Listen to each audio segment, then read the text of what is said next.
Oi, eu sou o Rodrigo, do PET Computação, e vamos continuar com nossos vídeos preparatórios para a Olimpíada Cearense de Informática. No vídeo de hoje a gente vai falar sobre equações e inequações do segundo grau. Para começar, o que é uma equação do segundo grau? Tá, uma equação do segundo grau representa os valores que zeram um polinômio de grau 2. Certo, mas o que é mesmo um polinômio de grau 2? Um polinômio de grau 2 é um polinômio que tem a forma ax² mais bx mais c, onde a tem que ser diferente de zero.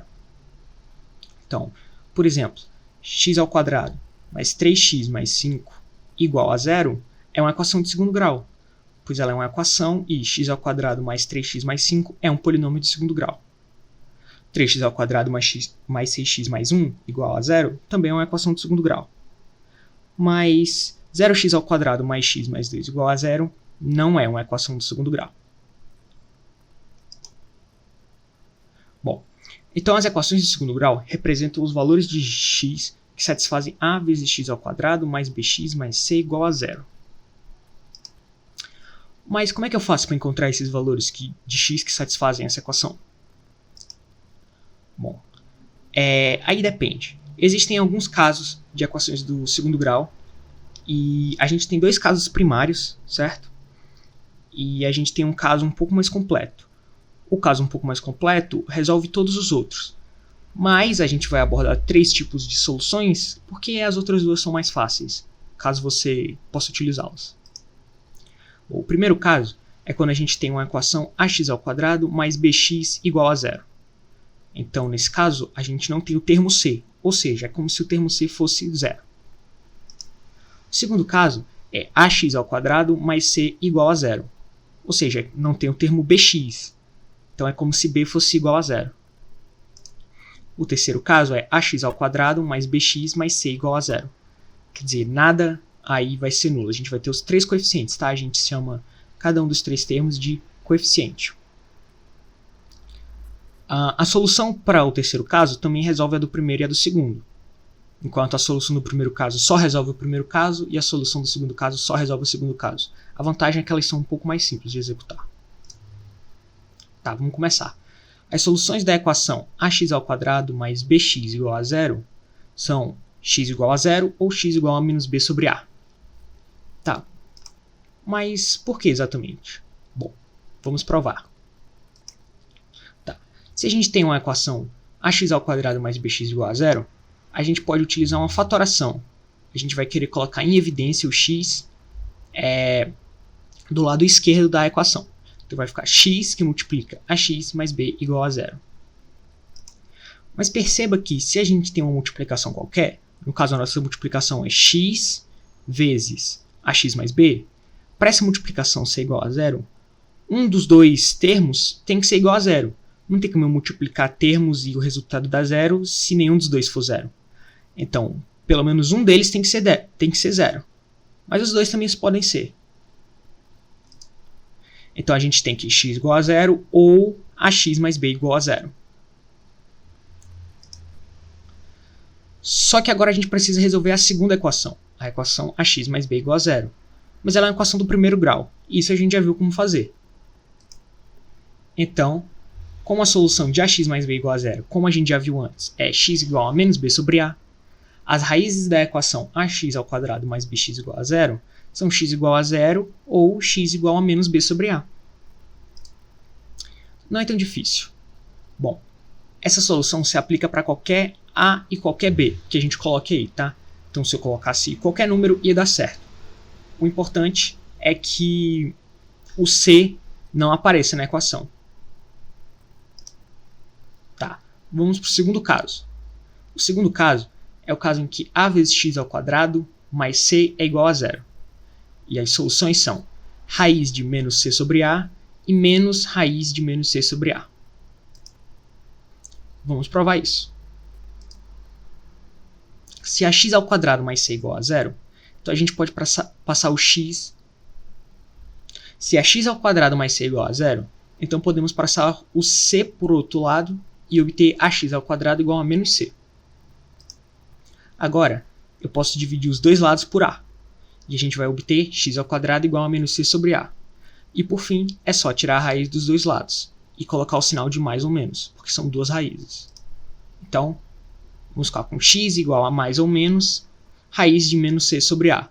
Esse sinal de mais ou menos aqui significa que eu estou pegando tanto o valor raiz de menos c sobre a, quanto o valor menos raiz de menos c sobre a.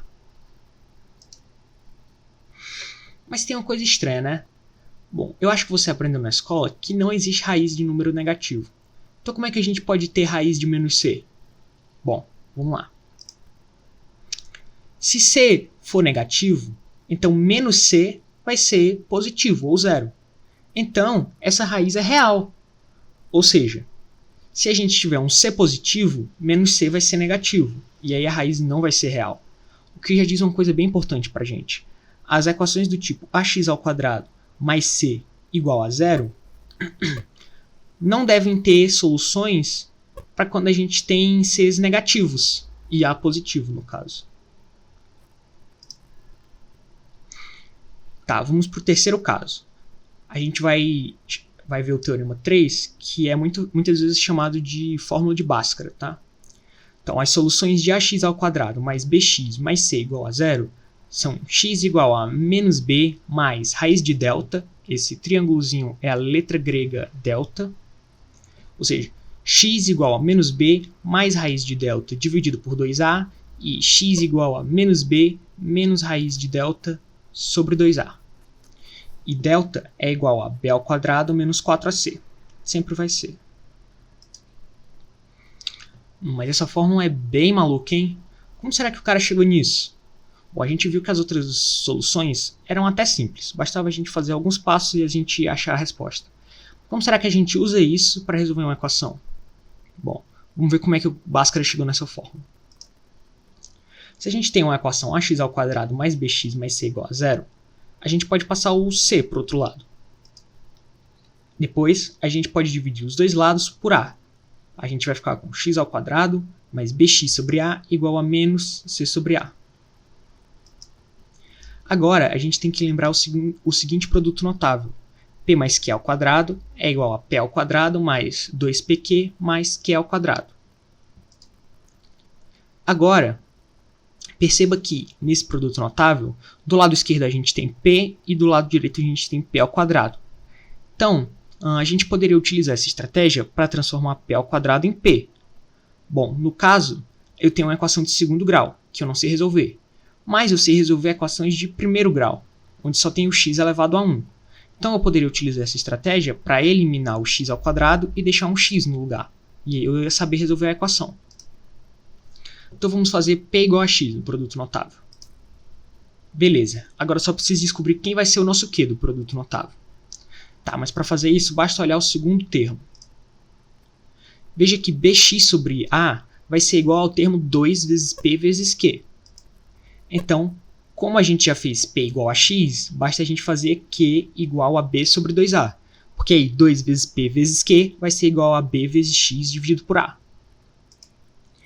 Então, quem vai ser o nosso Q ao quadrado? Vai ser B ao quadrado dividido por 4A ao quadrado. Então, se eu somar esse termo dos dois lados, a gente vai ter x ao quadrado mais bx sobre a mais b ao quadrado sobre 4a ao quadrado é igual a menos c sobre a mais b ao quadrado sobre 4a ao quadrado.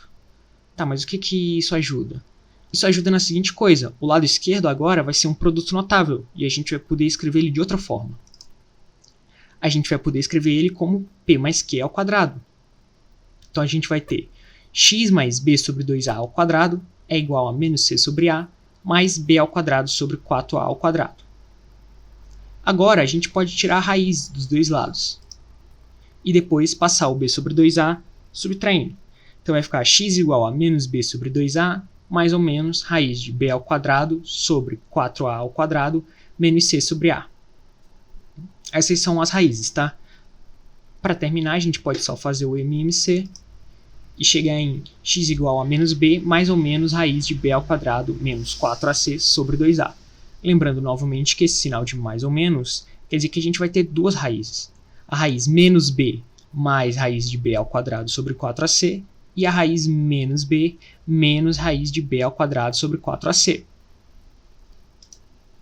Tá, para terminar, alguém, há muito tempo, resolveu fazer que delta é igual a b ao quadrado menos 4ac. A gente faz isso só para simplificar a escrita, certo? Bom, a primeira parte do vídeo vai acabar por aqui, mas no vídeo que vem a gente vai continuar com algumas definições. Valeu!